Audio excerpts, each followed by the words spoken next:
పరిశుద్ధుల ఈరోజు మనం దేవుని యొక్క వాక్యం మనం చూసినట్లయితే 145వ కీర్తన మొదటి వచనం నుంచి, రాజువైన నా దేవా నిన్ను గణపరచెదను, నీ నామము నిత్యము సన్నతించు. రాజువైన నా దేవా నిన్ను గణపరచెదను, నీ నామము నిత్యము సన్నతించను. రాజువైన దేవా నిన్ను గణపరచెదను అంటే, ఎందుకంటే సర్వ సృష్టిని సృష్టించిన దేవుడైన దేవుడు మనం గణపరచాలి. రాజువైన నా దేవా అన్నాడు. రాజులకు రాజులకు ప్రభులకు ప్రభువైన మన దేవుడు, సైన్యంలో అధిపతి యెహోవా. ఎందుకంటే రాజ్యంలో మార్చివాడినాడు. రాజుల హృదయం నీటి కాలువల ఎట్లా తిప్పగలను ఆ రీతిగా దేవుడు తన రాజు హృదయం తిప్పగలిగిన వాడై ఉన్నాడు. ఎందుకంటే రాజ్యం మీదకి రాజ్యం లేస్తున్నాయినట్లయితే ఈనాడు దేవుడికి మొదటి స్థానం ఇవ్వకపోవడాన్ని బట్టి, ఆయన సృష్టించినటువంటి సృష్టిని పూజిస్తున్నాడు, కానీ దేవుని శుద్ధించడాన్ని బట్టి పశు పక్షాలు సైతం దేవుని శుద్ధిస్తున్నాయి, దేవుని ఆరాధిస్తున్నాయి. ఈనాడు నేను నన్ను సృష్టించిన దేవుడు కూడా నీకు నాకు ఇచ్చిన అధికారాన్ని బట్టి కూడా దేవుని శుద్ధించాలని వాక్యం ద్వారా కీర్తనకారుడు సెలవిస్తాను. ఎందుకంటే దావీదు ఏ స్థితి నుంచి వచ్చాడో ఆయన తెలుసు.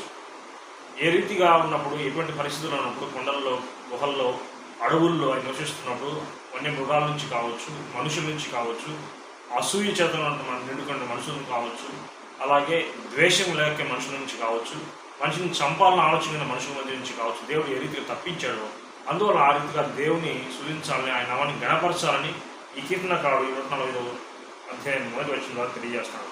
నీ నామము నిత్యము సన్నతించాడు, నిత్యము సన్నతించాలన్నాడు. మనకు తృప్తి కలిగిన జీవితం దేవుడు ఇచ్చాడు, ఆయన సృజించాలి, ఆయన ఆరాధించాలి. ఈరోజు 3 పూటల భోజనం చేస్తున్నామంటే దేవుడికి మహిమ.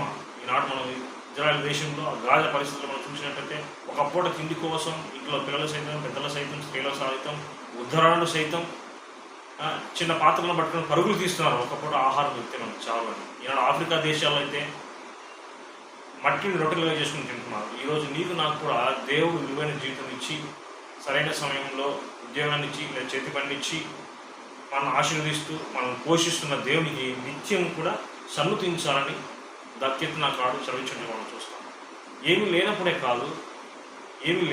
కాదు, అన్నీ ఉన్నప్పుడు కూడా, సాధారణంగా అన్నీ ఉన్నప్పుడు మనం తిండి మొత్తం అయిపోయి, లోకమత్వం అయిపోయి, దేవుని సమయాన్ని తగ్గించే విధంగాను, దేవుని శుద్ధించడం, దేవునికి సమయం తక్కువ ఇచ్చే విధంగా మనం ఉంటాం. అలా కాకుండా దేవుని అనునిత్యం కూడా ఆయనకి ఇవ్వాల్సిన ఘనత మహిమనిస్తూ దేవుని శుద్ధించాలని ఈ యొక్క వాక్యం ద్వారా కీర్తనకారుడు సెలవించినట్టు మనం చూస్తాం. దేవుని యొక్క వాక్యం దీవించి ఆశీర్వదించిన గాక. ఆమేన్.